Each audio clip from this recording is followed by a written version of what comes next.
Okay.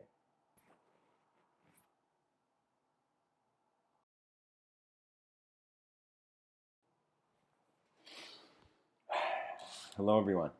Welcome to tonight's episode.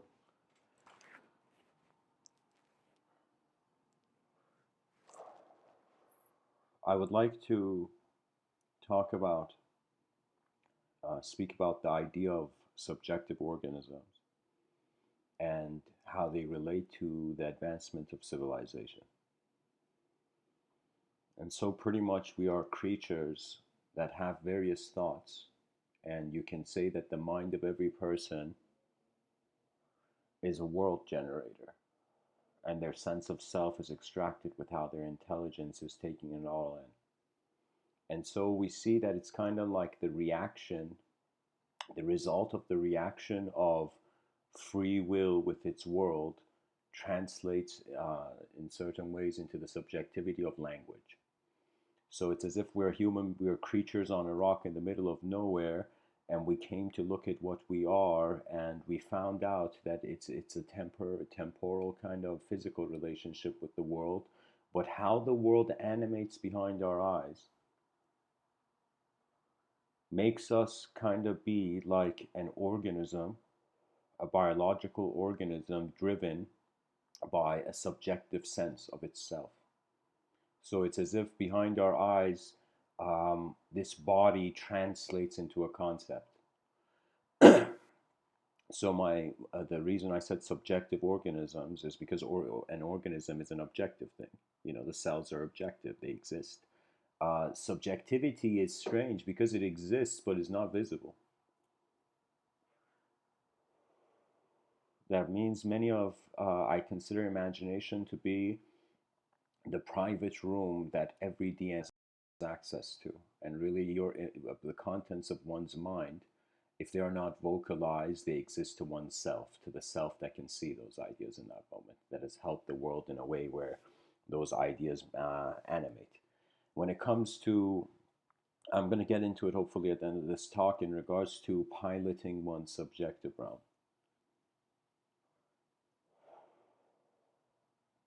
and different approaches that can be made towards the same. So imagine in history the unconscious movement of nature before man had language, before man had any concept, even before man existed as man, as the Homo sapien. We dwelled through many unconscious loops. This is why sometimes I feel we cannot tell. I mean, of course, there's a sort of sedimentary evaluation of the history of the cosmos, but I feel that we cannot tell if certain phases of our evolution were loops. What that means is it's like constantly trying to climb up this wall and then falling down, climb up this wall and falling down. And I feel before conscious evolution, there was a lot of unconscious loops in regards to reaction. So the unconscious movement of nature at some point became aware that it in some sense has the positioning of legs, so that we, on some level, our identification of our own objective individuality is because we're separate from the earth. You know, it's like if trees could talk and we could ask them, hey, are you a tree or are you the earth? You know, it's like we tell the tree, is it a tree? And the tree would be like, don't be so rude. I am all of nature. My roots are connected to the earth. So you see, it's in our motion that we manage to find an objective with the world, and that's when I say the objective evolution took place. That means we noticed that we were separate from the movement. It's as if the unconscious movement of nature became conscious of the separation of its biological position with that of the ecosystem. So pretty much in the evolution of the mind of man, we distinguished that the environment is different than us, the self. So that means the fragmentation of the self and the world is really conscious evolution, is it not? And so the objective evolution was the physical component. You can move on the surface of the earth. You're separate from the earth. You are in the world. Before this consciousness of being separate objectively from the world, we were the world. It's like no question, no answer kind of situation. You know, it's only that in our individualism. Now check this out. When the body of this evolutionary creature was like, okay, I'm not this earth. I'm on this earth. Okay, I'm animating it too much, but what it is I think it's this unconscious movement of nature. This unconscious movement of nature goes through an objective evolution. It becomes conscious that its body is separate from the world. The world begins to objectively exist to it. Now, when it comes to subjectivity, I say that the end of the objective evolution was the subjective evolution. I see it metaphorically through the sense that it was a transformation of the nature of a caterpillar into a butterfly rather than billions of years of like I can understand the objectivity being like that. I can understand how, yes, when you look at Darwin's work, you cannot ignore adaptation, even if any person who disagrees with evolution. And I'm not saying the fundamental axioms of evolution. I'm saying, like, you can totally see that if you put the palms of your two hands on the ground. I mean, this may be a bit awkward, but if anybody tries it, you will see that the way the anatomy is designed is for us to be four-limbed. So the thing was that something unique happened that made us get on our two legs before the biological evolution was even complete. So, what I feel is that it's like the mind was an artwork that suddenly was started in the middle of another artwork. You can even say within that artwork, you know? So the objective evolution, what happens to a caterpillar when it goes to a cocoon? It goes through a metamorphosis where all the cells of the caterpillar, in some sense, die until the last cell of the caterpillar dies and the cell of the butterfly is. What does that mean? It's as if like the energy is changing lanes.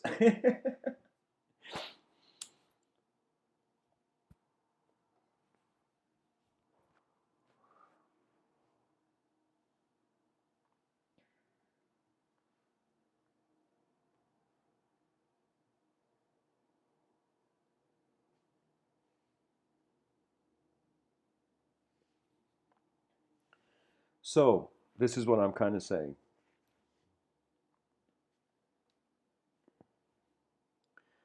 Objective evolution was completed when the creature became aware that it is not just aware that it is separate from the environment, it is aware that it can separately move from its body.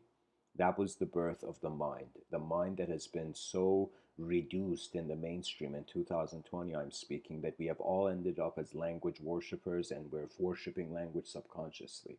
This doesn't mean that our intelligence must immediately go to a non linguistic kind of organization of itself, but it means that we have to realize that we thought we were just the object, we realize there's the mind. We thought there was the subject, we realize there's the unknown. And I say the unknown because for me, the concept of the soul is not like some ghost going from body to body or some transmigrating soul that's confused about its own eternity. For me, it's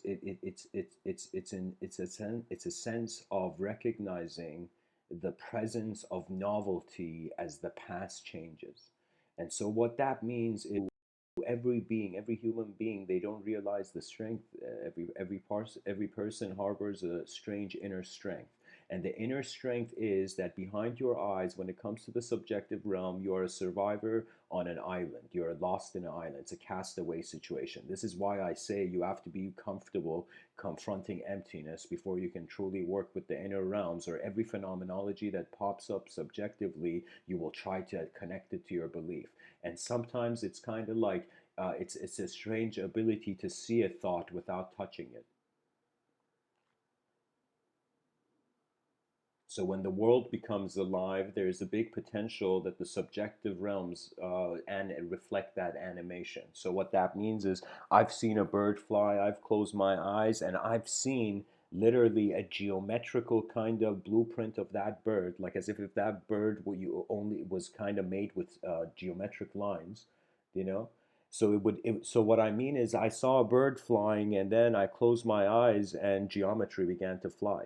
So what I'm saying is it was as if the objective patterns animate quality, how the objective animated was giving a permission to my subjectivity to animate. So what that means is it's we've been thinking we're just objective creatures and that's it, not realizing that when we look at others, yes, they're objective. Everybody is an object to everyone else. But when you look at yourself, Is an object aware it's an object? How can atoms be aware they are atoms? So you see, it renders an unknown platform in the substratum, whether it be underneath the surface of the temporal. There is eternal roars, you know. So in this sort of evolution of this creature realizing it's separate physically as a physical entity, it's as if like once that was grounded, then the awareness that the physical entity is aware, it is aware. And so that's the birth of the subjective. It's a remarkable time. It was and it's strange because sometimes sure you can think some people have this theory that it was like something happened in the evolutionary like in the chart of evolution they teach in schools, they're taking out one unknown step, you know. I think it's a joy for many scholars of future generations that they realize how beautifully history has lied to them, because they have lied to themselves in association with that which is I guess I would say incongruent to their experience. Think of it this way. Think of it this way. Before your personality, before your name, before your character in a story, whatever kind of character you feel you're in a story, you are an energetic presence, right? I mean, nobody's going to deny that there is some sort of energetic expression going on as the being, right? Something is happening. So this energetic expression, it's as if what, where will it be directed? And this is the truth, guys. Whatever you don't care for, others will come who care for it and they will direct it. That means this life is not about per se item acquisition. It's not about getting stuff. It's about realizing that regardless of what stuff you get, you still have eyes that are experiencing it. So the experience, in some sense, you can say knowledge of the experiencer surpass just the memorization of symbology. It was a knowing. It was not disconnected from experience. That means children in our current educational systems, they feel like viewers. They don't feel like participants. Because to participate, you must feel a certain ability for your voice to be heard. Any person who feels their voice won't be heard, they won't even attempt speech. Do you know how many times in this life something was occurring okay, but because my inner realms had kind of conceived it differently, I moved myself from the environment, you know? And so in this life I've lived so far, there are many friends who I have sent hidden apologies to in my mind. But it's like uh, something is alive, and how much do you stay true to that unknown presence, right? And we've been conditioned to know, to know, to know, where a person feels they can't speak if they don't know something. You know, speech and knowledge, you can say they're two different things. It's like one is, it's like you got to understand knowledge has to do with symbol attribution in an unknown space. So pretty much everybody is on a rock in the middle of nowhere. We do have technological advancements. We do have fascinating human beings who have advanced our sciences and our the architecture of our subjective realms. However, it's kind of like wondering this energy that is being you, this let's not give it a mask, this energy, unmasked energy that is being you, what, where does this energy crystallize, or what is the focal point of the attention? For me, I thought the focal point of attention was to just fulfill a story. Then life became like the karmic weather became intense, and I pushed into my inner realms by the lack of desire. So imagine you as a child having a desire for something. You desire it, you don't get it. Then the time passes by, you desire something else, you desire something else, you don't get it. And inevitably, you begin to see it's like every time you have a ego, a sense of self that wants a sense of something out of the world, it's being denied. So I experienced that strangely in my own kind of karmic walk in this world. And where it led me to was a preferenceless of observation. So it was this fascinating thing where I feel I'm speaking pre 2012. Pre 2012, it was the biggest transformations of my life. It was when I noticed the glitch in the system of my thinking, that I realized I was never a thought, that the person who has been asking the question stands in a realm where no linguistic answer can satisfy. Throughout the phases of evolution, let us say, what seems to be occurring is that the DNA is a seed that endlessly sprouts in new soil. And history is the soil. And the genetical pattern that the human being continues, it is the only beacon. Like the thing is, it's so easy to be an anarchist because it's much harder to fix something than, in some sense, break it. They went and asked this 65-year-old kind of couple. They had been with each other for more than 50 years. And they asked them, and they're like, okay, we see a lot of children, a lot of people in modern society, the divorce rates are high.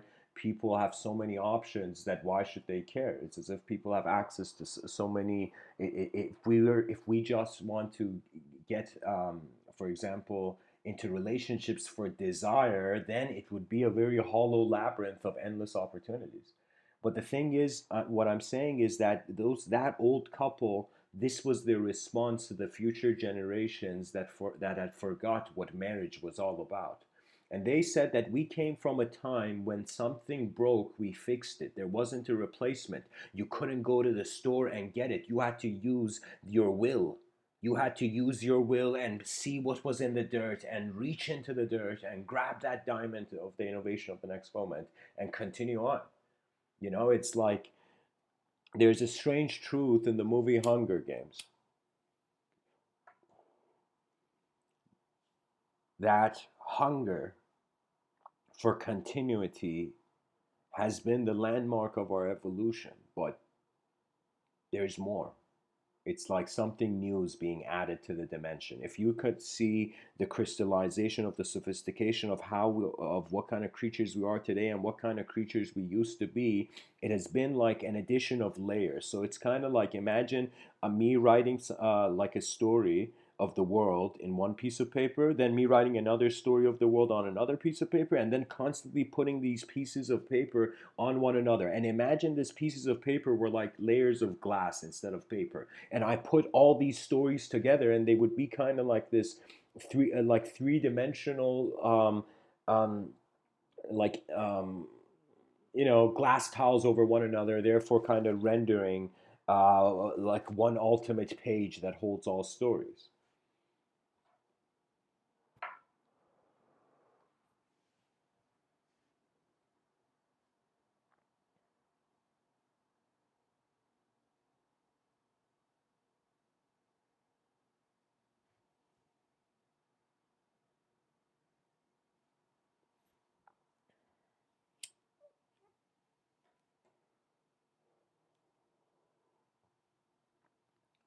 We are strange creatures because the percentage of unknown phenomena is more than known phenomena. And when the world is weird like that, normality is a hoax.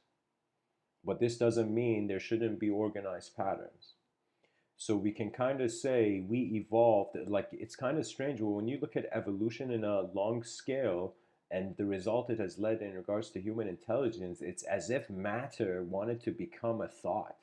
It's like objects evolved into subjects. So before it was just the laws of nature controlling us, but now our interpretation of the laws of nature can influence the way we project ourselves as a character in the conscious waking state. When you care for your mind, you will care for your world. When you don't care for your mind, you don't care for your world. And this is crucial because your mind is being your whole moment, you know? For me, the unknown variable kind of in a math equation, which one can say it's like the soul. That unknown variable is a suggestion that man has meaning in dynamic states. So it's as if we as creatures are experiencing our personalities individually. But when you see all those birds fly together in the sky in those unique wave patterns, when you see a school of fish swim together, when you see a pack of wolves run together, when you see lions pride roaring.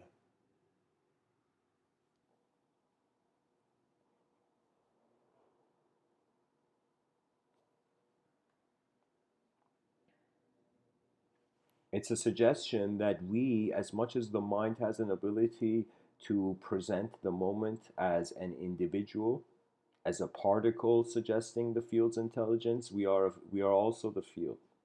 And this is I don't know if I'm doing the right thing by sharing this idea, but I feel inevitably it will go there, and that's why sometimes I have comfort sharing these ideas I share.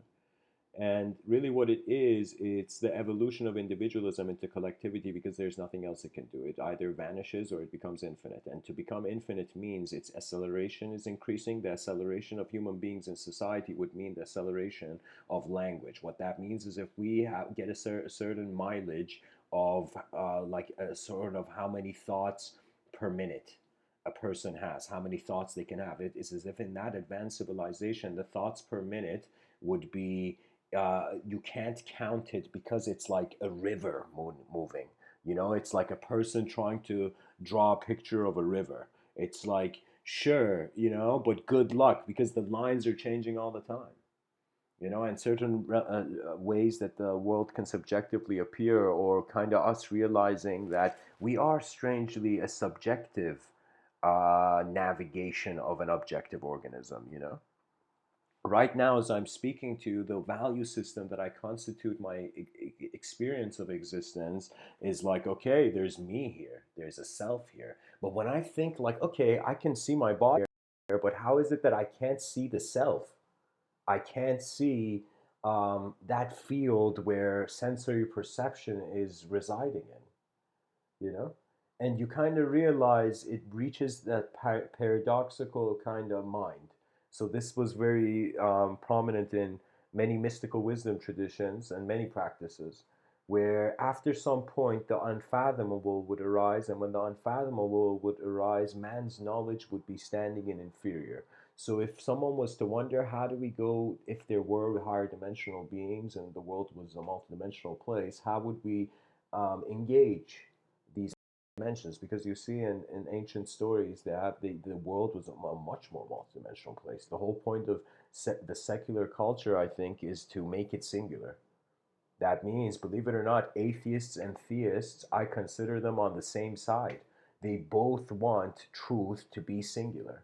It's as if it's as if religious people, they have a sort of like immaterial truth. They want it all to be based on an immaterial will.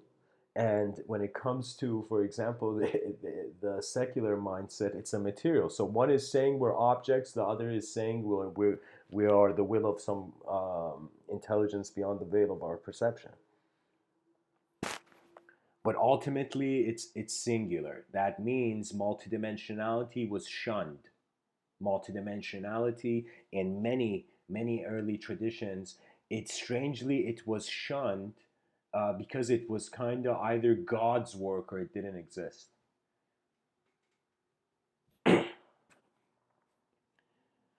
I feel that when it's kind of strange because we cannot animate the concept of God in human form.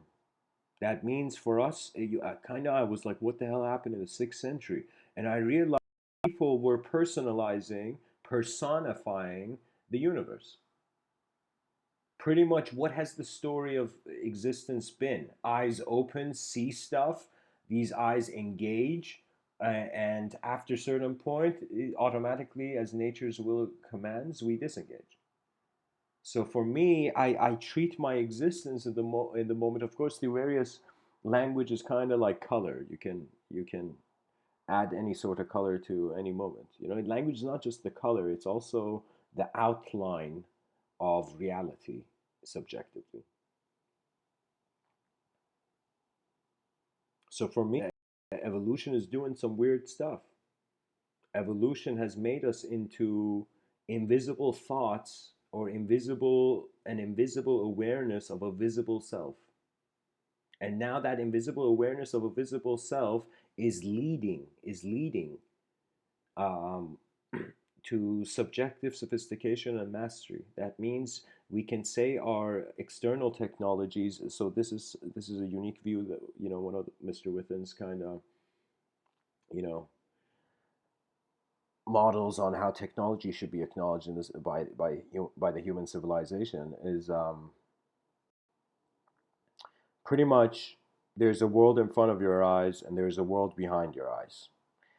The technologies that can be used in front of your eyes are considered external technologies, and the technologies that are that relate to the inner realm, we call them inner technologies. I call them inner technologies.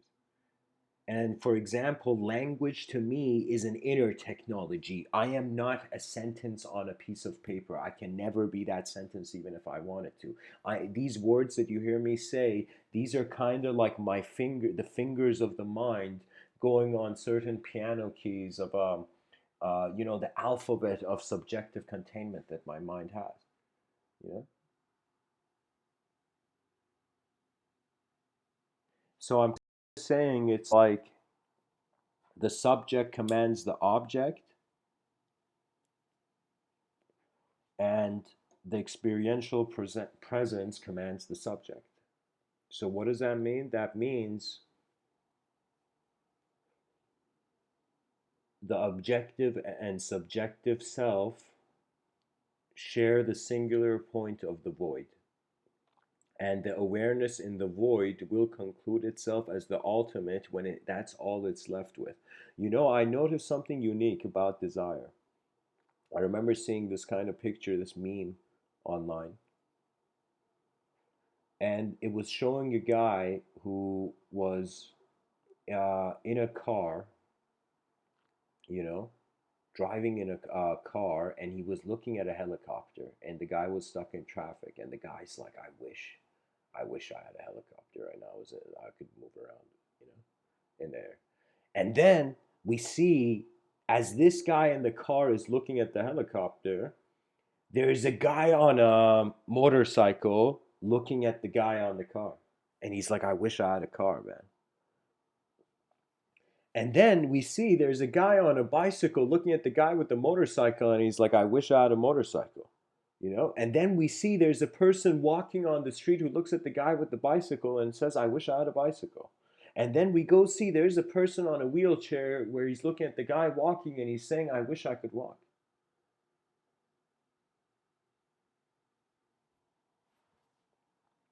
So I noticed that it's like what we are given, we automatically are okay. That means if a child is raised in a messed up environment, it has no choice but to accept its environment, to work with it. So its nature would be that which all those characteristics that have been authorized and the green light has been given in the subjective realm, in the subconscious. So what that means is it's as if like your body is given, and it's as if you automatically accept it. You have to accept your physical position by the way to move. That means for me, even though atoms are lifeless, but the human being must respect it as the greatest potential of the life their mind imbues to the world. It's as if I remember hearing, I don't remember in what poetic work it was, but it was the image of a life giving sun. And I felt the mind was that life giving sun. And it's as if the mind is a sun, the body is the object, and let me say it like this: it's like um, the soul is the sun, the mind is the. This is going to sound a bit strange, but the objects are a shadow of subjects in the light of the experiencer.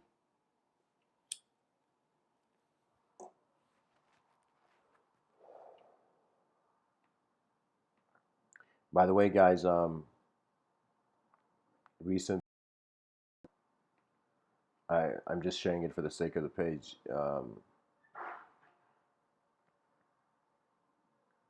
Just a second.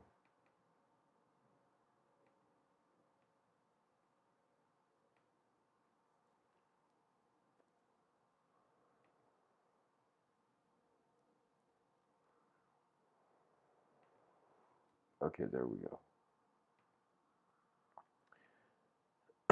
So, guys, I've for the first time ever in my life shared on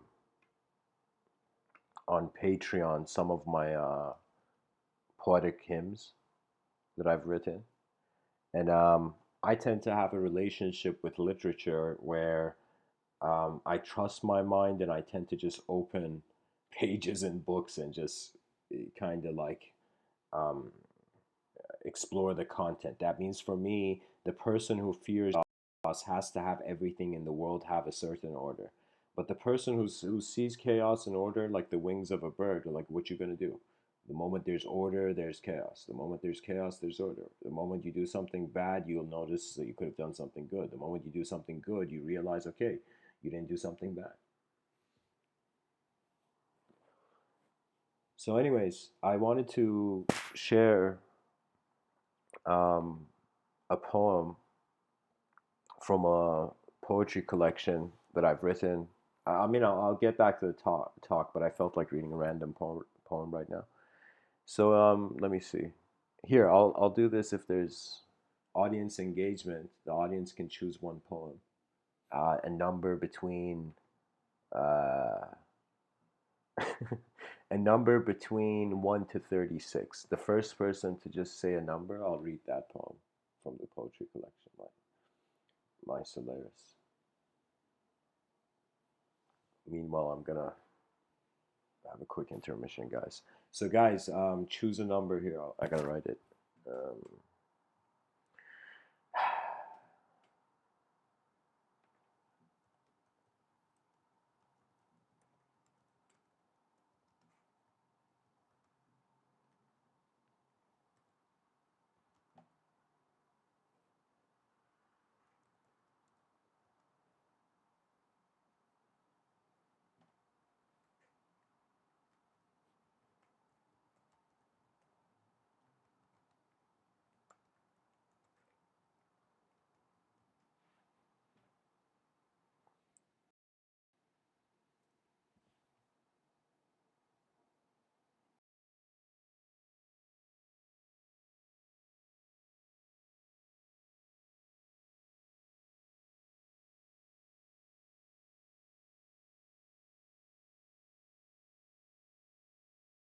okay. So, guys, nice. Um, you think in the chat section has said number 11. Sure, let's read number 11. Let me see.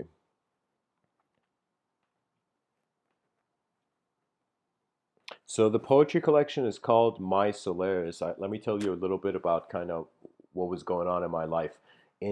From the year, guys, 2013 starting to 2016, while I was giving, like, I started these talks in 2014, but I went on a writing frenzy. That means before I ever gave talks, I would write a lot. And so what would happen is I would just pick up a notebook and I would get the pen and I would just, it was as if through an emotional sense, I would write and I would remember I would write so endlessly that the ink of the pen would finish. And that was an achievement in my own mind for me. But anyways, here. So let's go see what number 11 is. The poetry collection is called My Solaris, and these can be found in Patreon. And bless anybody who supports this work in any way. All right, 11. Let's see.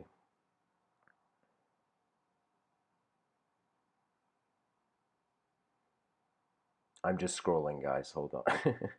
Okay, here. Um, so the poem is called, guys, The Intrinsic End. And it's poem 11 of the poetry collection My Solaris. So then it begins. The intrinsic. Okay, let me just put a nice song and I have headphones on.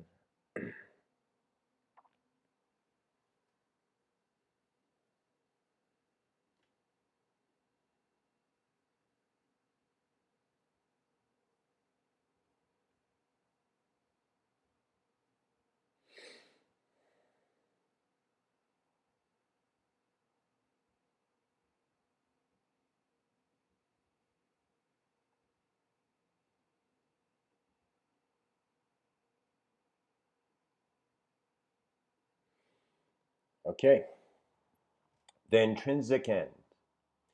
The intrinsic end of the moment is a joy that cannot be taken away.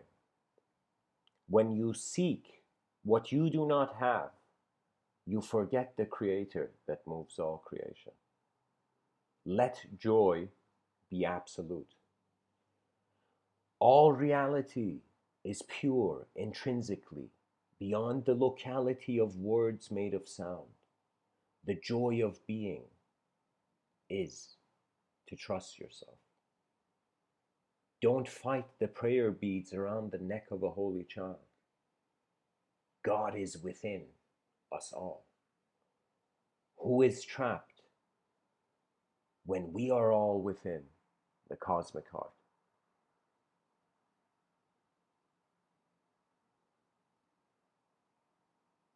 Who is trapped when we are all within the cosmic heart?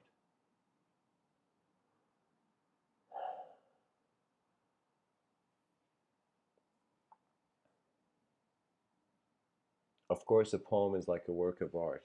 It's not meant to have one meaning. Um, but what I see it, guys, is this kind of fits in, and please mind me, guys, due to the nature of these poems being shared on Patreon, I'm limiting it to sharing one from each section. But I do have other poetry books where I will read a bunch later, you know. But anyways,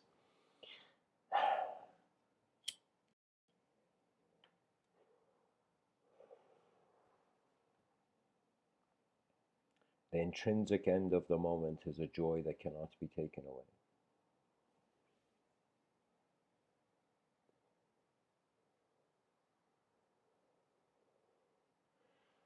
Really, guys, it's asking the question, what can individuals uh, do on a rock in the middle of nowhere?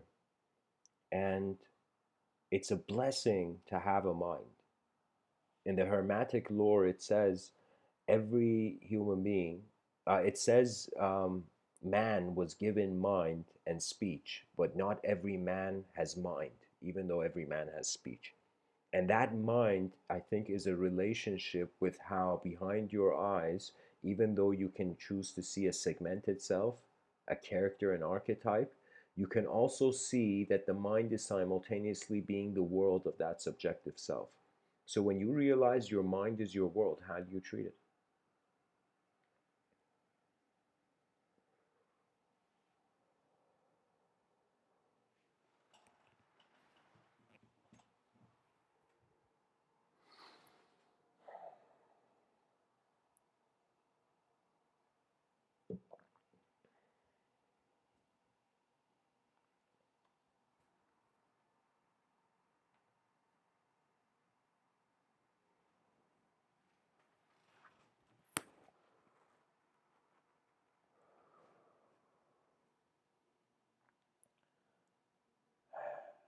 The intrinsic end. Honestly, it's a cool time to be alive. We have a chance to do something right now in 2020 that no one ever existed can. You know, so and I know that certain Native American um, um, tribes, certain shamanic cultures, they acknowledge that for them the logos, just like how to the ancient Greeks there was an inner guiding voice conducting every innovation of every mind, to the natives that sort of spirit of nature was a lineage. So it's as if, imagine you thinking that every person before you in your genetical line that has passed away is still, their archetype is still existent and is there. So what that means is they saw the ancestors as the logos. And really what it means, this is something cool I should say. Before I titled this talk, I had a title in mind where I wanted to say three probabilities of the mind's potential. And these three probabilities was really looking at the individual conscious position. It's like, what can happen? Either emptiness, either infinity, it's like either infinity, the void, or temporality, you know? It's like where can the attention go? What belief will satisfy a changing universe, a creature in a changing universe? It's like the moment you believe in one way the world works, suddenly you open your eyes tomorrow and you're like, oh my God, it's totally working in a different way. So I'm kind of suggesting that the evolution of the individual is either crossing the language threshold, which means kind of confronting the void as an existential creature, it's like you're subjectively confronting the void.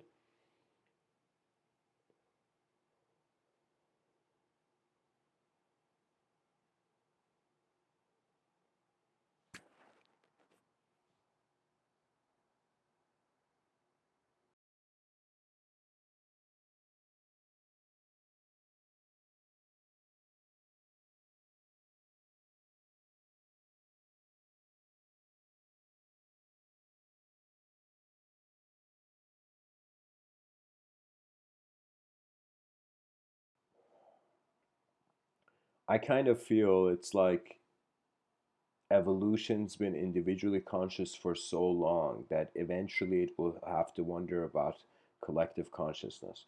Collective consciousness is a topic of incredible, immense philosophical debate.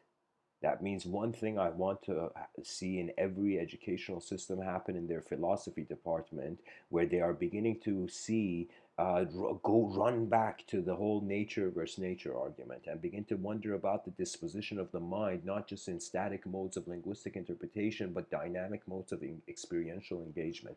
What does that mean? That means if in the future technology, there was this super advanced computer that all our heads were connected to, and we were suddenly experiencing a sort of unity of subjective positioning, because right now our subjective positioning is in its own room. That means you don't have access to the content of other people's mind. But if a computer where all people's heads are like a bunch of people's heads are connected to, that is kind of rendering their inner realms as one place. So that would so whether technology makes us confronted, or we go back to the yogic literature and various mystical literature that there is in various cultures, it's as if, trust me, um, truth was a marketing strategy. Truth was a marketing strategy, but not for the marketing strategy people think, not for the kind of atheistic perspective of a man-made deception.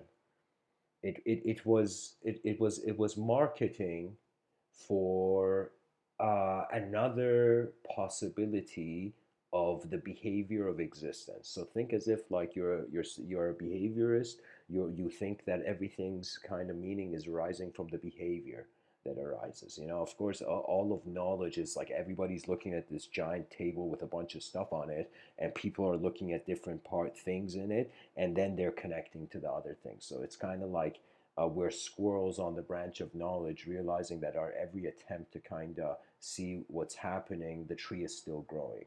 So, like, if there is 0.001%, whatever amount of zeros you want, 1% chance that this universe is not just inanimate, it's not just lifeless atoms, we're not just the hallucination of electrons and electromagnetic fields. We are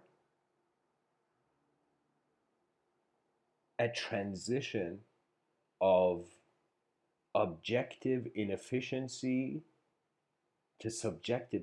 No, let me say it like this. It's like the major transition through the progression of evolution has been an awareness to the environment. So that's become more complex how we relate to the environment.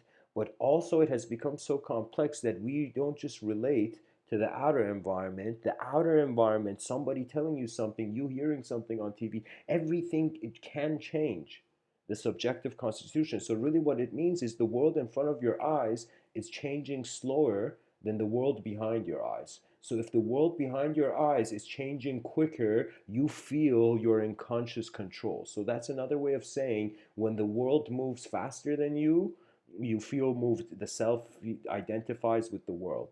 But when the self moves faster than the world, that's when conscious free will arises, you know? And really, it's the experience of energy.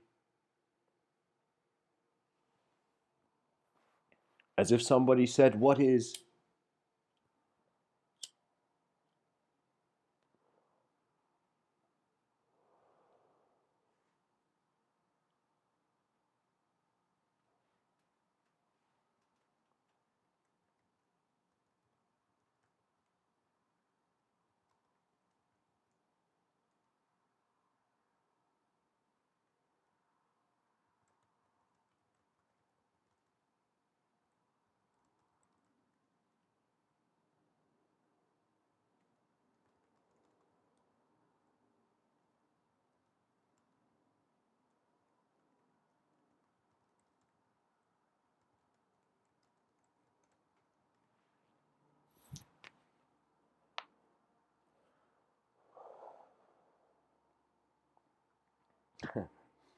So, guys, welcome to the talk.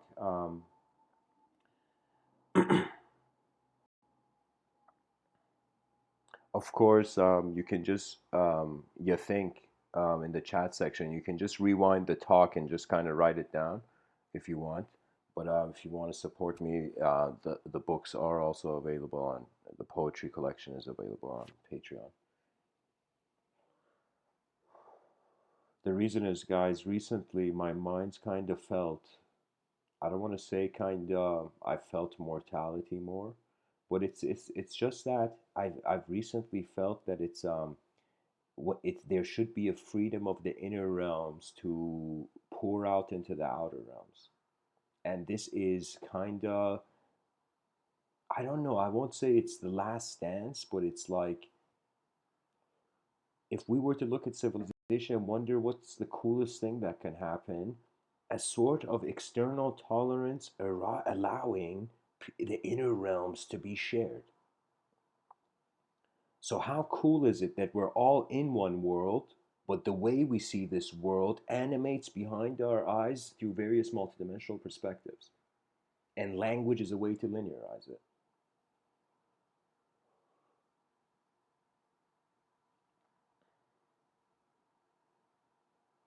I chose this picture, guys, because I don't know who the artist is, and if someone can tell me, I'd be really fascinated to know. It's an incredible picture.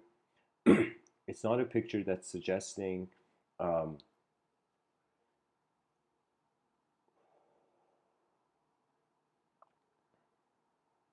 like I'm looking at this kind of civilization in the picture, guys, and to me, this has to be a civilization that has access to a technology that can, nanotechnology or something, instantaneously create its resources because the way it's put. Oh man, I'm going into a science fiction vibe right now.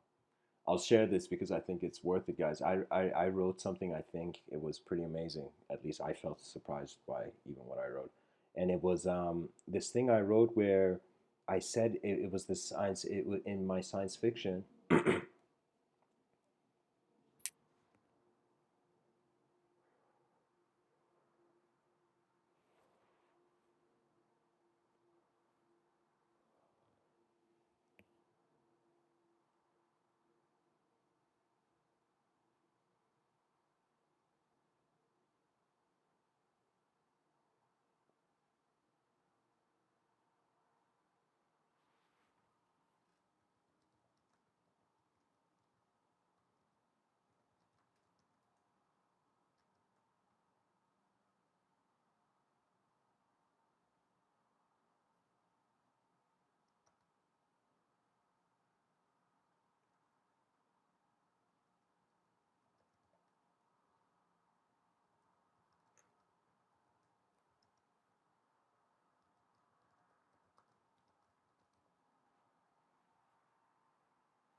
Oh, thanks, guys, for your kind comments in the chat section.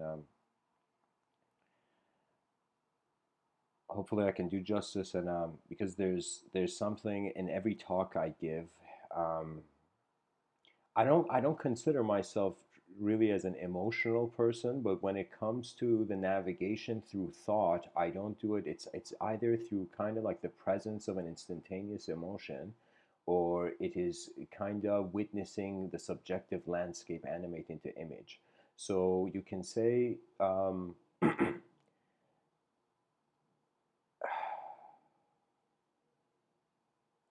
in one of my science fiction writings, I wrote that in the future, human beings are going to design a juice. Just pretty much, the person doesn't have to worry about their health because there's going to be this kind of liquid that it's like some kind of like, let's say, called Fountain of Youth or something drink. And this Fountain of Youth drink, the person drinks it and they go into their greatest energetic natural possibility. So it's like it's not a kind of rigged thing. It's like an advanced civilization who has realized if somehow a liquid can provide the energy of all the meals that the person requires a day. You know, it's like that level of advanced kind of scientific endeavor. I'm trying to say pretty much when we get comfortable with confronting objectivity, that's kind of like incredibly basic, and you don't really have a choice. So your existence is existing. Okay, so the easiest thing that the mind can do is first make its physicality its ally. You know, this may sound like a strange concept. It's like somebody would be like, "Yo, Mr. Within, are you telling me to make my physical body an ally? What does that even mean?" But what I mean, what what I mean by that is not your physical body, just the subtle, simple recognition that the moment that is being aware of it, a percentage of that content of that moment is physical. And physicality is something that it's kind of like nature's work. You don't want to touch it too much. So there's a reason our eyes are in front of our we get to see outside, like our eyes aren't the opposite direction, is because in the inner work of the biology is was meant to be preserved as if we are creatures designed to get healed by our environments. But when the environments are becoming messed up, and in regards to people's inner realms, there's resistance. Resistance is stress. Resistance means there's battles going on in your inner realms. And all those people who there's this kind of lingo where they say it's like the person was confronting his innocence. Now,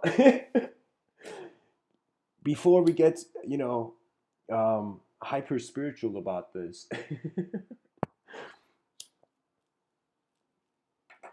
it's a notion of the behavior of phenomena prior to description. And really, what it means is if you said what was underneath a person, I would say a moment of conscious design where the designs can be active or they can be inactive. And the free will is simply the attention moving on that which is active and it activates. And because we're such language oriented creatures, do you know, and that's why I'm saying it's like this is kind of we need people to we need the authenticity of 8 billion creatures to roar. That's the first plan of action, by the way. Like if you see Lord of the Rings 3, there's a scene where Theoden King, their army at dawn kind of destroys like that orc's messed up face kind of army. You know, that orc with the messed up face, like they destroy that orc's army, and suddenly they see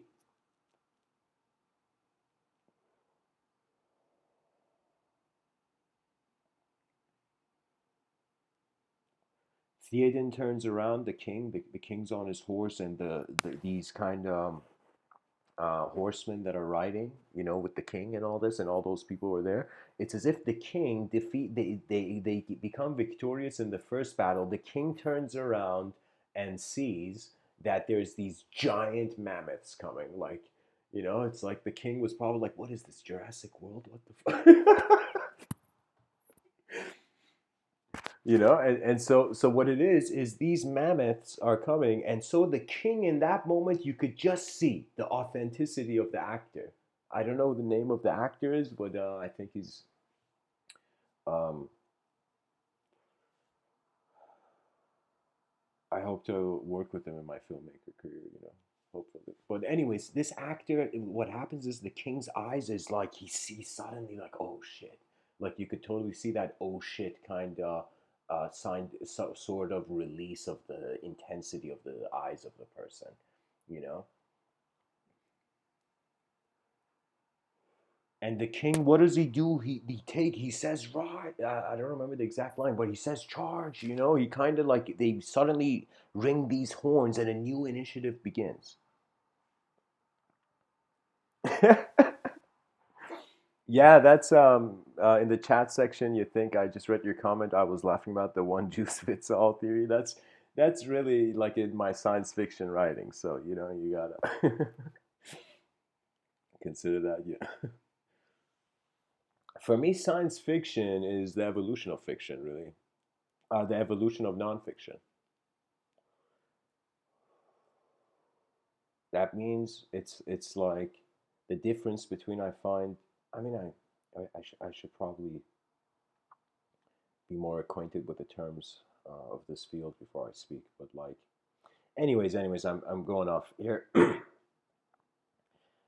The king sees those giant mammoths. It's like holy shit. Suddenly, they kind of what do you call it? They blow the horns, and in that second, the army regroups and marches ahead. And that's kind of what I feel we need now. But it's not physical. We don't need physical people in the streets shouting and doing something. I mean, that's I don't have an opinion on that. That can happen or not. That's not of my concern. External, what happens externally, for me, I feel it's like we've ever since Gandhi, it's like the whole point of Gandhi's life was like, dude, find a non-violent way to get your result. That's smarter than violently getting it.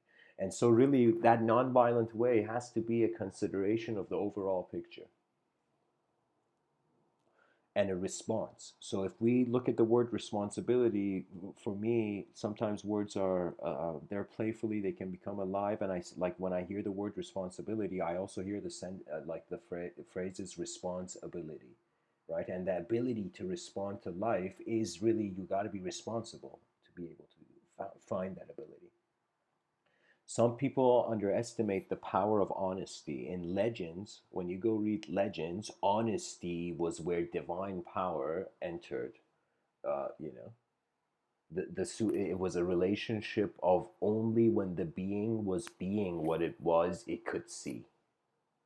Think as if your existence is a sort of puzzle to solve. What does that mean? That means there must be some effort. There must be some response to what your eyes are perceiving. Now, that response, what percentage of it must be an external response? What percentage of it must be an internal?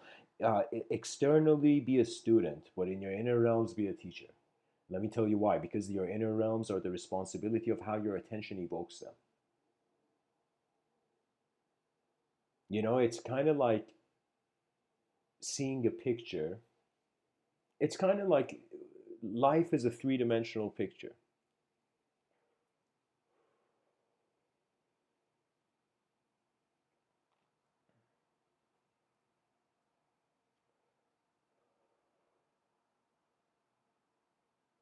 And this is one of my own kind of hypotheses, but I feel our sensory perception comes to us as if there's a cube around us. So this is kind of strange, but kind of sometimes when I see the human being, I also, in my subtler plane, see also like a cube and a sphere, one sphere that's inside the cube and one sphere that's outside the cube. Or let me say it like this. Here's a better way of saying it: a sphere and a cube inside a sphere. And energetically, like some people see auras, I see geometrical kind of patterns. Geometry is hidden language of the soul.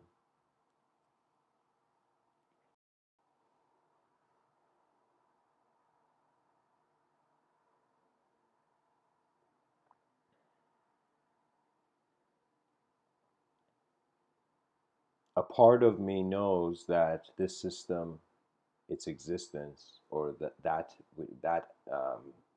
kind of like how this person said life is like you take a handful of sand from an endless beach and call that yourself. So I can totally see how I have helped the world in this current moment. I can totally see its temporary nature.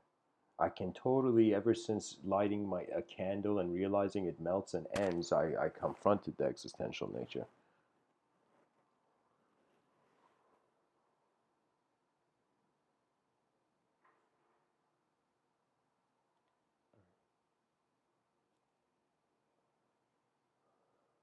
When you look at a candle, what would be the life purpose of a candle?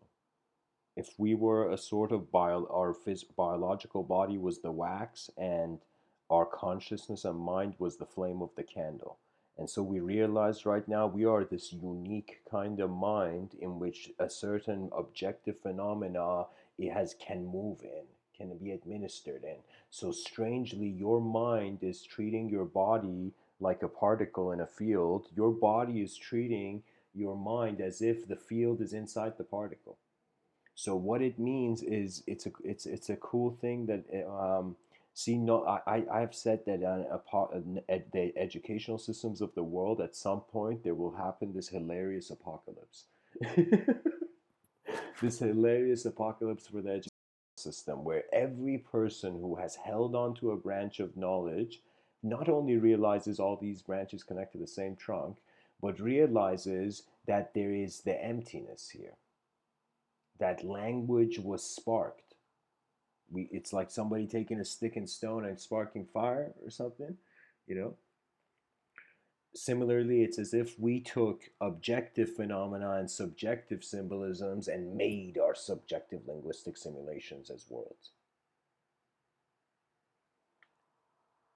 You see, it's also a very profound implication, just the concept of within. Something that is, it's like wondering what is this right now, looking through my eyes and realizing it could be unknown if it is the whole moment. But if it is a part of the moment, you can anytime you can I can identify with anything right now. You know, can you imagine like we see in today's like sometimes you see in these YouTube videos that it's as if political correctness has gotten out of control and it's kind of becoming the subconscious savageness, an authorization for the subconscious savageness of one human being or a bunch of human beings to fall on one. So it's like comedians are starting to notice avalanches of human decency, you know, of a human decency descending to indecency when the same enemy is found. This concept of having even an enemy or something that in this life resists you. There was a man, Tibetan guy named Sogyal Rinpoche, I believe. He says, unless you conquer anger, all your enemies will be inexhaustible. And when you go look at the core of anger, it's something that you wanted that didn't happen. All angry people in the world I see are spoiled. They are like, you know, the same way, for example, in the movie Parasite, you see the lower classes perceive the upper classes, you know.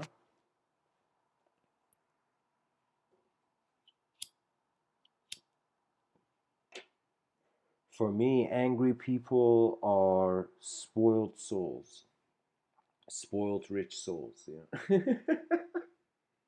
What it means is they have not understood that beyond their eyes there are other.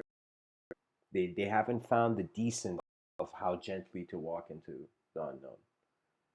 And that's the first thing. That's something that every educational system or any parent should teach their child, teach the children of the future generations. Yeah, a lot of this system is unknown. And for us to get distracted by our own toys mean that we are being denied the ability to explore the world. So that's the danger of cyberspace culture.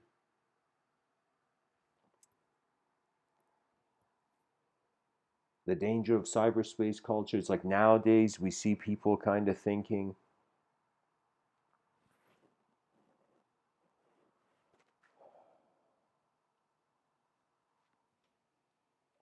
that like, is life a dream?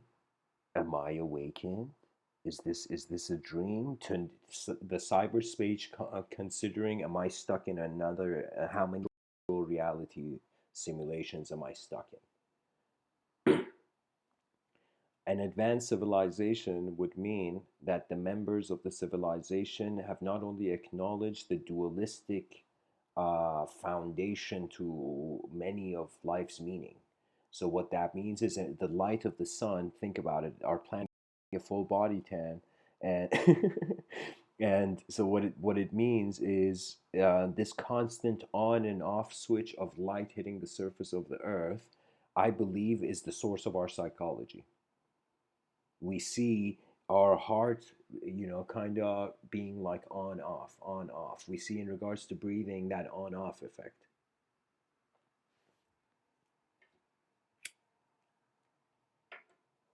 So what I mean by that is our eyes are open and our eyes close. Do you see? It's like there is light, there is no light.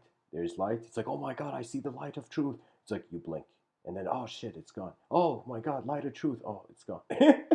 And this kind of on-off psychology of hope and hopelessness, chaos and order, chaos and order. The reason history repeats itself is because of the cosmological, cosmic landscape. Astronomers know why history repeats itself. So for me, it was very crucial to notice, okay, so what does that mean? That means my body, even when I look at it, I got two hands, I got two eyes, you know?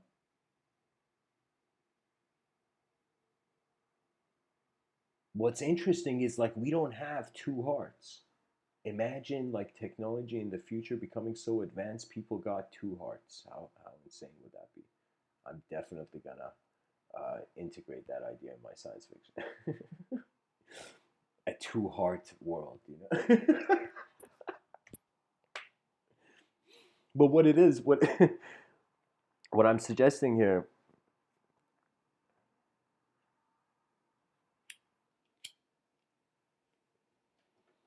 hopefully I don't lose the trail of this thought. Yeah. So so the dualism is being considered, and so if biology is revealing to us a dualistic property, and we look at language is dualistic too. You can't have oneness have a definition in language. You can't have emptiness having a definition in language. Language is referential. The symbol has to touch something. If the symbol touches something, then would kind of see that it's like the greatest thing is rivers of philosophy pouring into the same ocean. That would be a very innovative time. But, anyways, I'm just suggesting that we've been under this impression that we have to be this one kind of self to us, to ourselves all the time. But when we look at the biology, it's dualistic, the language is dualistic. So it's kind of strange where I feel we as human beings have to kind of find ourselves again in awe of the yin yang symbol and realize that it's kind of like you are simultaneously an objective self that is projecting a subjectivity and a subjective self that's projecting an objectivity. It's like for the first time, the person being like, okay, my whole life I've tried to live as one idea. Let me see if what my own intelligence has to offer, what my own inner realms look like. Because guys, I'm telling you, your inner realms are yours. When I say yours, that means it's like if you don't care about your mind, who else will? Nobody has your eyes. This is kind of one of those harsh truths of the universe that because we have different designs, even different spirals of DNA.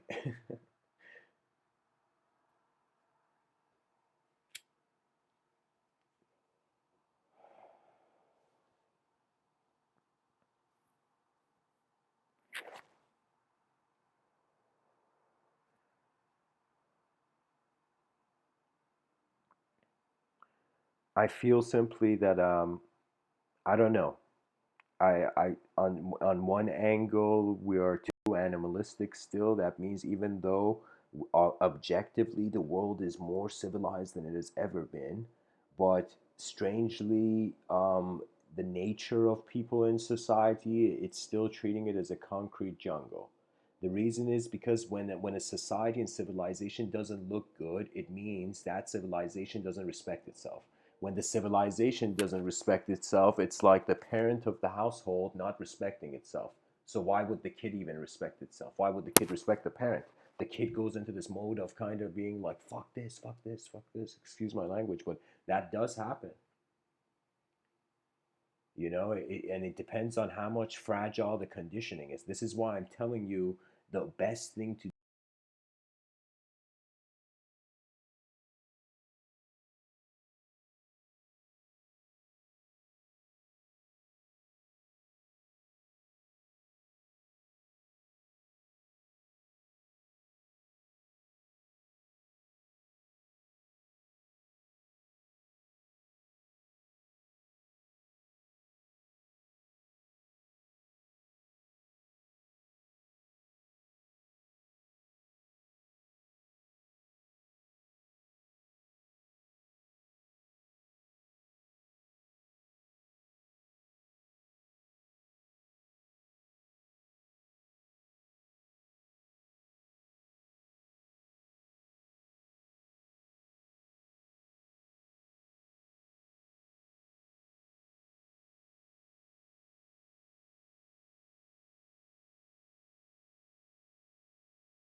God damn it.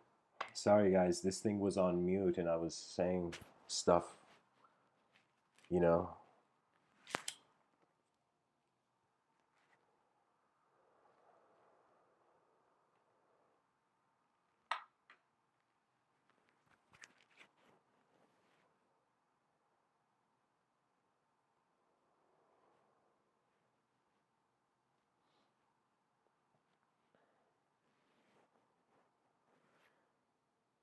So, man, I kind of like,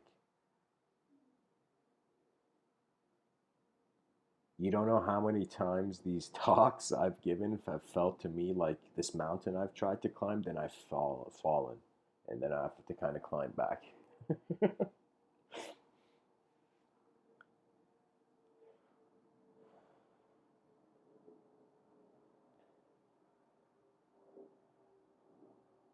Let's kind of take the talk to this direction that if we ask, what do you do when you're no longer a thought?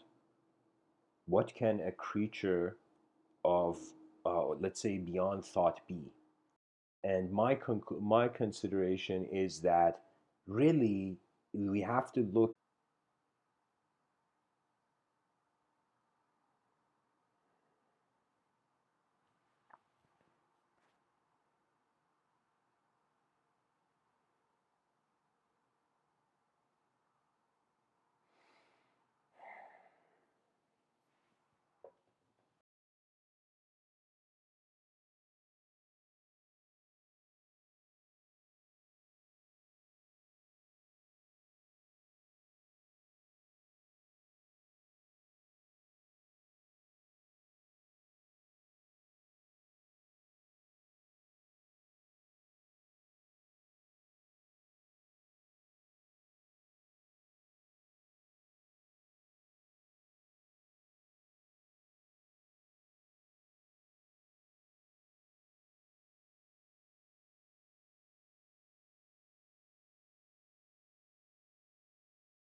The poet Rumi says, before death takes away all that is given, give away all that there is to give. Before the temporary journey ends, experience its most advanced and highest quality. You see, if the person thinks they want to be great for themselves, they'll feel selfish and they'll act in this artificial humble kind of cage or hamster wheel. But if the person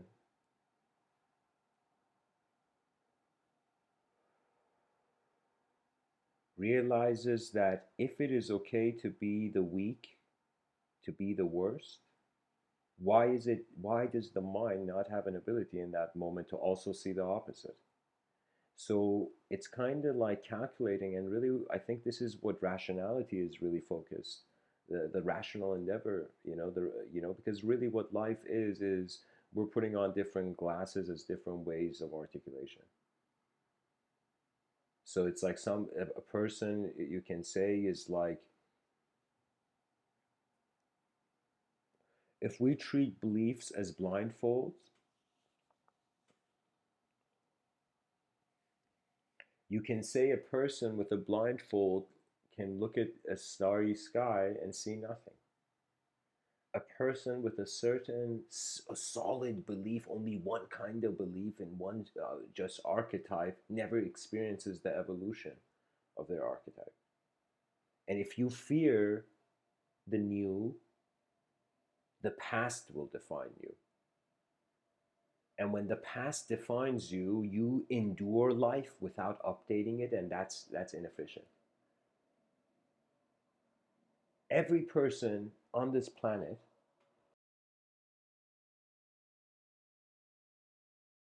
has an ability to look at everything they see in front of their eyes and realign it behind their eyes. It's kind of like the first impression of the world, and you go see beyond that and you see, oh my God, a new impression can arise. That means a person can never be said to be good or bad, because as long as they live, you will see different animations of them, you know.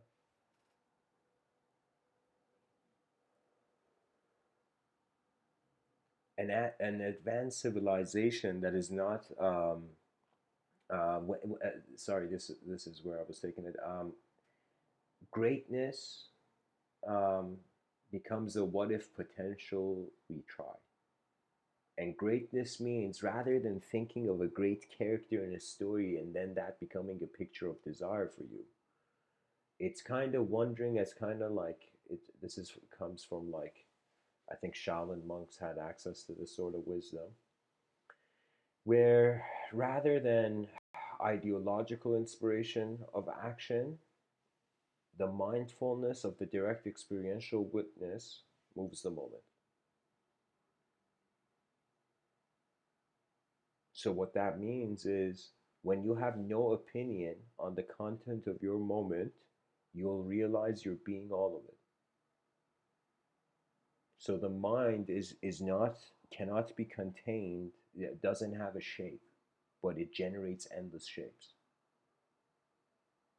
And if it doesn't have a shape, I feel the most, I guess, down to earth way we can acknowledge it is it's a field. Like, like when you look at um, uh, like, and when you throw an object and the object falls on the ground, we instantaneously acknowledge the gravitational field. We can't see, but we see what happens.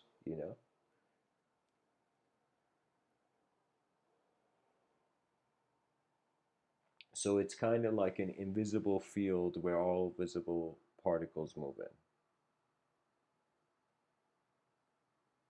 That's the mystical surprise. So, guys, I'm looking at the chat section now. Welcome, everybody.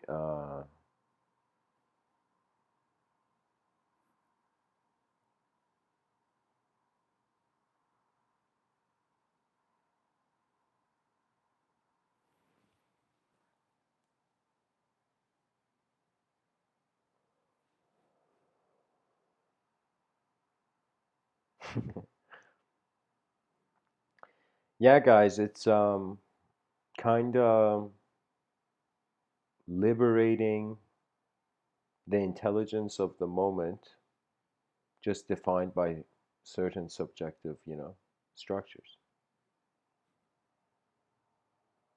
That means you can't study your mind if you fear it. You cannot control a vehicle. Like, think about it. A person who has doubt, they shouldn't drive. A person who has certainty should drive, you know? And so it's like your mind, you can doubt it. You can doubt your intelligence. Or you have to realize, okay, learn to drive, learn to navigate your attention in this plane of existence. That's why I use the term pilots of consciousness. We are piloting experience through existence.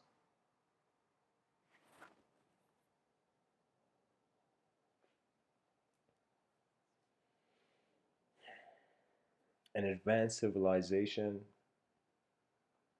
that does not only care for the objective organism but cares for the way the subjectivity holds the objectivity. That means we have to start every human being you see. You can't, it's not enough to just see them as just atoms. You have to begin realizing there are unknown dimensions behind everyone's eyes, and that's what makes the position of the mind unique in the human experience. So we are conscious, we can engage the world. Many things in nature they can't. When you see, for example, animals, you see that it's like inferior animal to human vision. You see their kind of nature is the programmer of their thought.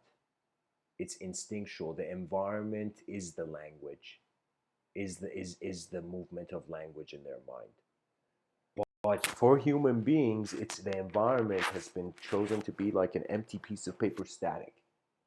From silence and stillness, all language has been born. Language and sound has been born, and movement. So when you realize, I constantly say the evocational nature and magic. By the way, guys, I'll say this: magic is evocation. But here's the thing: if it is insincere, the inner realms will punish the person. So what I mean is, any time in life, um, this is kind of strange, but you don't listen to your own being, there's repercussions. Not just subjective kind of regrets of what could have been, but it's like, think of your existence as this unique symphony. It's like this unique genius musical symphony. And so you're hearing it and wondering what these notes are, you know. For me, every time I give these talks, or anytime I see it, it's like, for me, I'm like, okay, let's see. Like, the conscious waking state is primarily for exploration, for conscious exploration. That means it's like we exist to experience what we are. That's like a very simple purpose of life, where we're an evolution. We are the most recent update, and we get to experience life through this update, you know.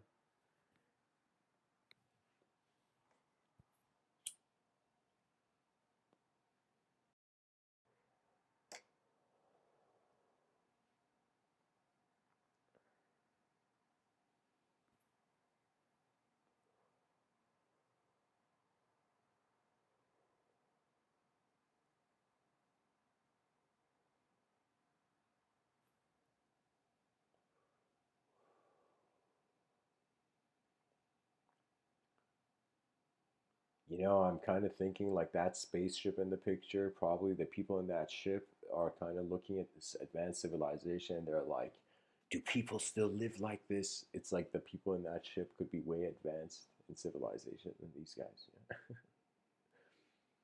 But it is, we cannot avoid it. I mean, think about it. What has the human endeavor been? To constantly build, right? And so we're building on the surface of the earth, and eventually we will build beyond our clouds. we will begin in the orbit. This is why I feel like the best resolution for human beings, the greatest, like all the monetary power of all nations should be focused on trying to build sky cities, because that city's lifespan would be much more than a city that's on the surface of the earth where anything can happen. The people in Pompeii will testify.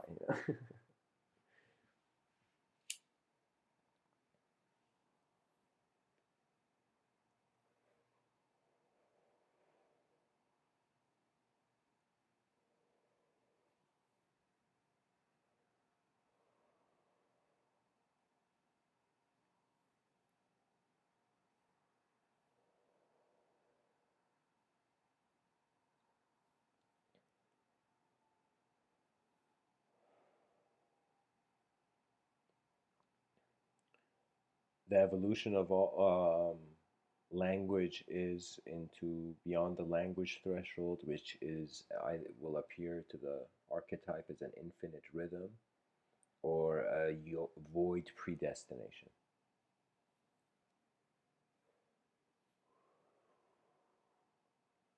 Sometimes I think, what is this whole game of um,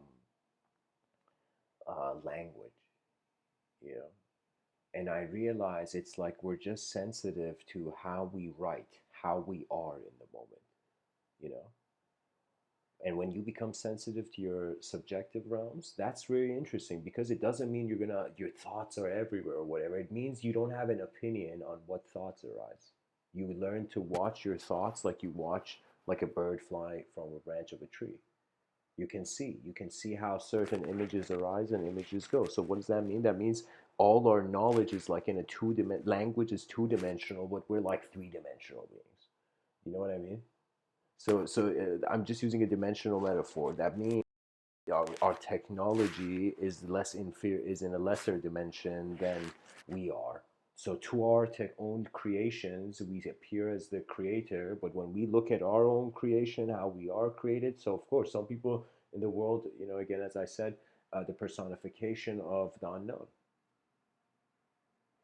For me, the most unique thing is like this is what startled me. I like this is the this is the cost of deeper vision. When I say deeper vision, I mean like when you really care for the world to actually see what it is. It doesn't mean it's gonna be just happy. For me, people who want happiness all the time, um,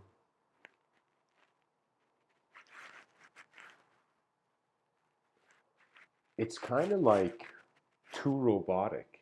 You know, it's like many elevations, many ways that it happens. To conclude that all of it is in one state of mind, of course, is can come across as ignorance.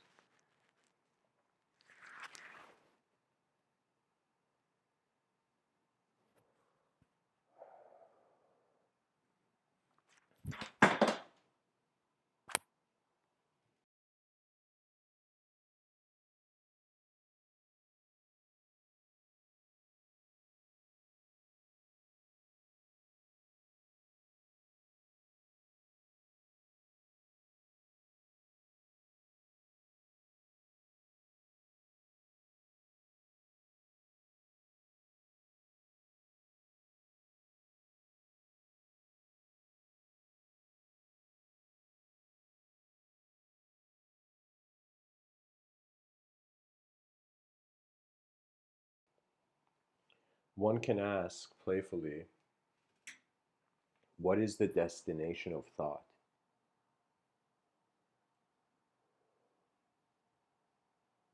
And strangely, if there was no object, how could there be a thought?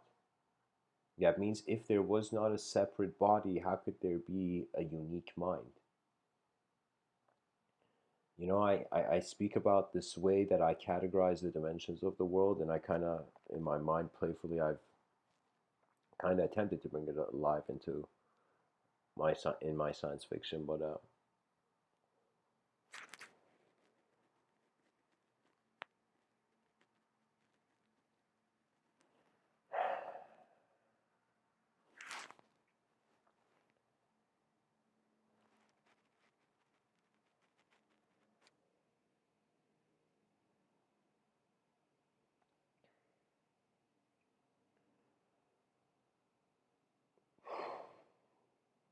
The future self of the species is a collective being.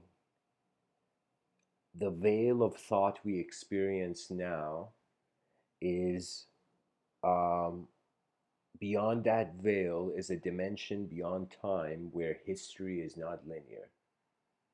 So think about, in our linear sense of history, in every thing that has happened, there was also a dimensional viewpoint where that moment was eternal. As if somehow, I believe Rupert Sheldrake speaks on this, where he speaks about morphic fields and kind of, it's like the planet's memories, where civilizations keep rising, rising and falling, rising and falling. Of course, I attribute it to the on and off switch effect, but that's the kind of my own theoretical approach. But I don't know. It's as if a person can enjoy great artwork, at the same time also realize that they are a sort of artwork, their existential design. And to discover the free will ultimately mean the end of the search for truth, because you're realizing it when the inevitable is void. So what do you do in the void? What can emptiness do? And that's where the answer is the world.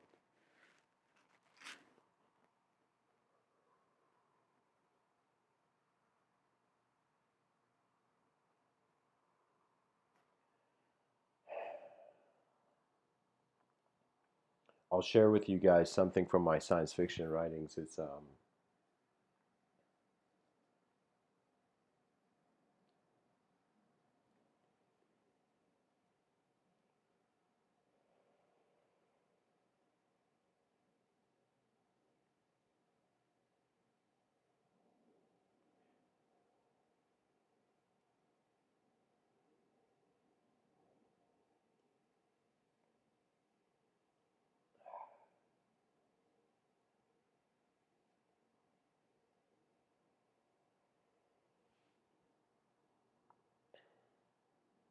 guys, I'm just contemplating which part of the world to begin with, of the science fiction world I've made.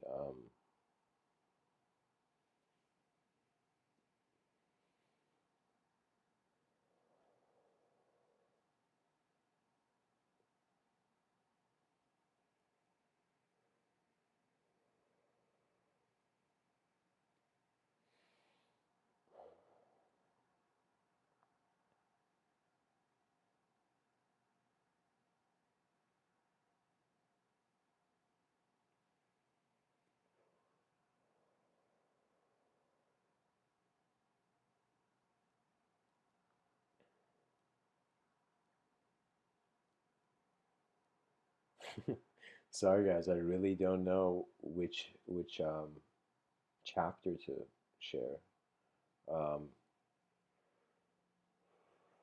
I'll share this. There's this thing I wrote where the main character is existing. His name is Rasul, and every I've designed him in a way in the book where every character in the world knows who he is. Every person in every picture knows who he is already.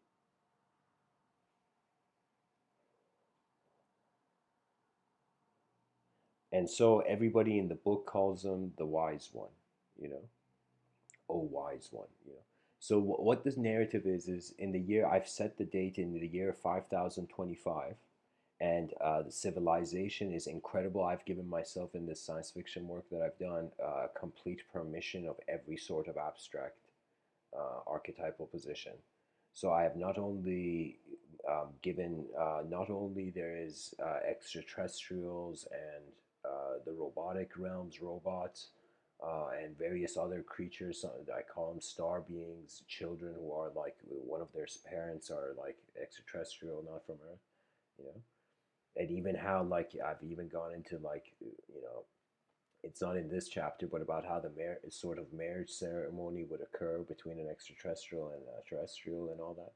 So, but in the year 5025, this main character is walking in this kind of new New York. So Wall Street right now is the most corrupt place. In the year 5025, it has become like a holy kind of, and like the all like it's become a place where all the religious people are. It's become a sacred place. It's become a place of pilgrimage for religious people in the narrative.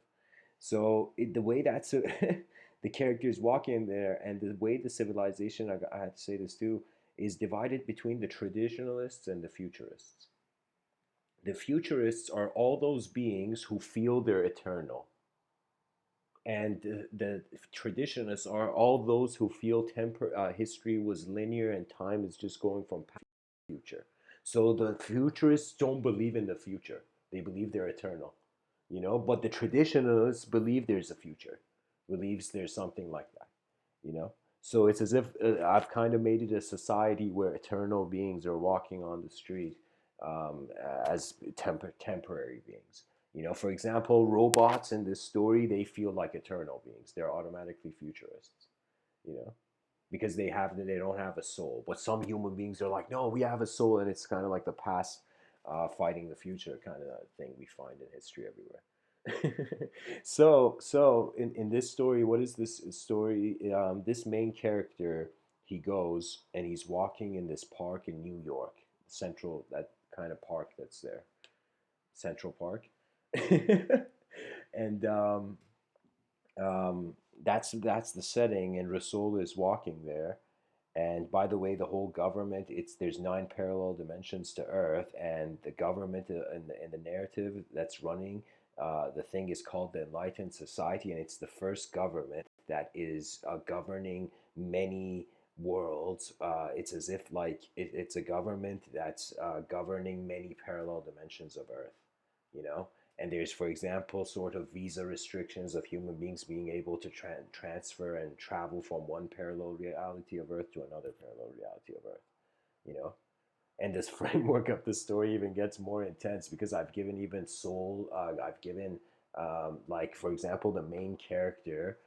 This is his first incarnation as a human being. Before he was a galaxy, he's never experienced being a human being, you know. So it's his like first incarnation. Before that, when I say the messenger of giants at the beginning of the book, he has a dream where galaxies, all the galaxies, like in the cosmos, like it's as if like a bunch of galaxies, like ambassadors of all the cosmos, are speaking to him, and so he feels like in his dream, he feels like his ears are in a room where galaxies are speaking to one another, you know.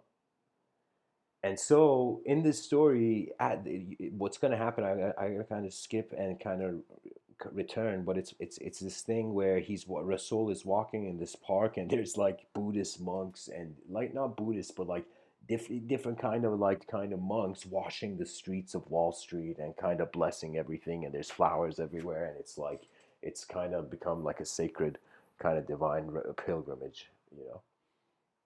And I'll tell you why. I've even written in the chapter, like I won't say it here, but I've written even in the chapter how Wall Street transforms, into this kind of the most holy place on earth, So, anyways, Rasul is walking, and he's walking and going to Central Park, and he has this plan on going and sitting on this rock and leaving his individual existence. So at the beginning of the book, it's the end of his. He wants to go and enter the Pure Lands, his inner Pure Lands. So it's like he wants to go do this, but before he does this, like a bunch of things happen. So what happens is, as imagine, so before that thing I just said about him sitting on the rock on a river, what happens is Rasul, as he's walking, this golden Porsche drives by, and there's a robot, like this sort of robot that is wearing a golden suit and has a golden Porsche, you know, and this sorry, I kind of messed that up. I think it's wearing a black suit, and it's a golden robot and a golden Porsche or something. I don't know. Like I don't remember the details. I don't know. But anyways, this robot comes, right, and he's driving a Porsche, and he has a Wall Street suit. And in this story, I've created the robotic realms, which I gotta kind of explain to you. The robotic realms are kind of my way of saying that human beings got so enlightened that they became invisible angels. So robots were allowed to exist on Earth, but they could not see humans in their program. And only the and so robots were allowed. Eventually, in the lineage, in the history of this book, I'll tell you, robots were allowed to live like humans. So suddenly, everything you see how we're living right now in 2020, in my science fiction novel, all robots are living like that. But human beings, they've elevated to a much more enlightened kind of state. So it's as if they have become like angels. Robots cannot see them, but they can intervene at any time. If they see robots fighting, human beings and push those robots apart, and they may feel to the robots it's divine intervention. But the billionaires, the richest people in this kind of robotic realm where it's like egotistical, what happens is the richest billionaires are so rich that they have access to go and talk to humans, to step out of that program, to find that kind of God program, you know they're like so billionaires. So this robot that's driving, his name is Astoros, you know, and he's a billionaire. He's the richest robot in the robotic realms, right? So he's found a way to see humans. So he sees Rasul and he drives with his Porsche and he goes there and he like fixes his tie, but it's a robot, okay? And Rasul is standing there, and I don't remember exactly what it was, but I'll tell you conceptually. I remember what happens. So I wrote this in 2015, by the way.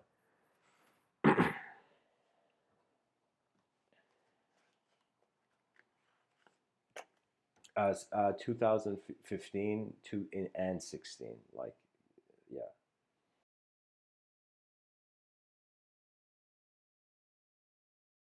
like continuing. So anyways, Astros, this billionaire of the robotic realms, comes to Rasul and he says, "Oh, wise one." And he asks him a question. I don't remember how I worded the question, but the question is like, is there anything else that I can do other than abide by my program? And he's asking this from Rasul. He's pretty much, it's a robot asking Rasul if he's a soul or something like that. And Rasul gives him an answer. So what happens is Rasul explains something to him. I remember he said, Rasul says the only way kind of robots can have souls is if they respectfully live in the ecosystem of their designers who have souls and memorize their behavior. So when we have robots behaving like humans, that's the closest a robot can get to having a soul. To learn from the behavior of a creature that is animate with its own free will, right? So Rasul is saying that you have to, whatever you are, you have to look at what you are, you know. And so something hilarious, because Rasul in the story, it's like um, this whole science fiction thing is it's like it basks in the colors of my personal kind of realms, but Rasul I say, like, just like how you see, for example, yogis chanting mantras like a typewriter, like intense, like robotic like. So Rasul suddenly starts speaking this kind of strange binary language. So Rasul is like this human being that he's in the state where he starts speaking in the way the code of that robot was written, and he speaks it. He says something to him. All the stuff I just said. He says it to him, but in that kind of like his binary language. So like if somebody was watching him talk to the robot, it would be like 010. you know.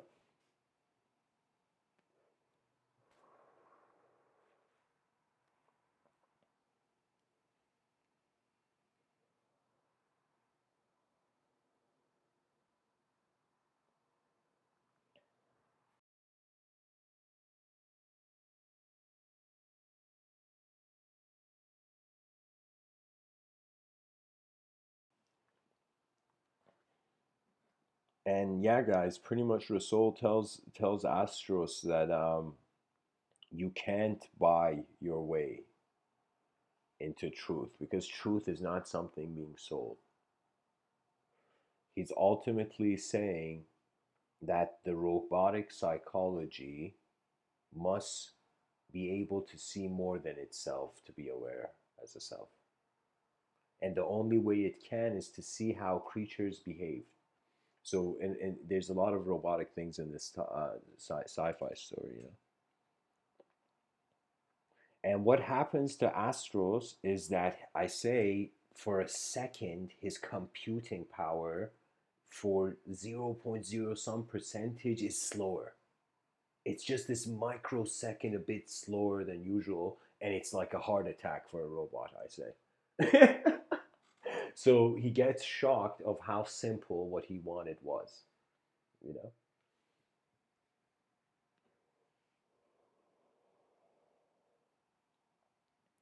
And then a message comes from the robotic realms, and his friend Justicar Nova wants to see him, you know.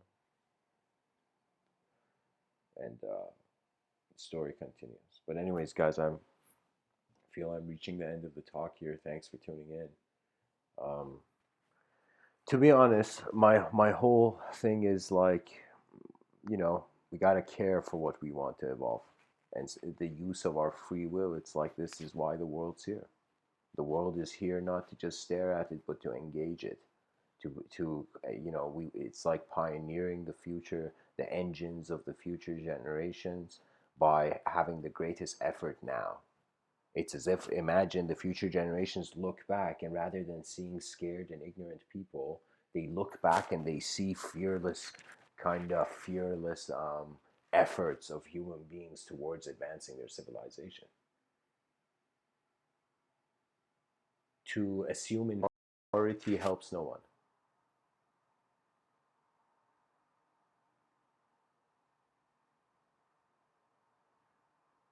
It's as if you kind of look out a window and for a second ask yourself, what does my attention deserve? What do I deserve? And you're not thinking about the character in the story or whatever, it's just the attention.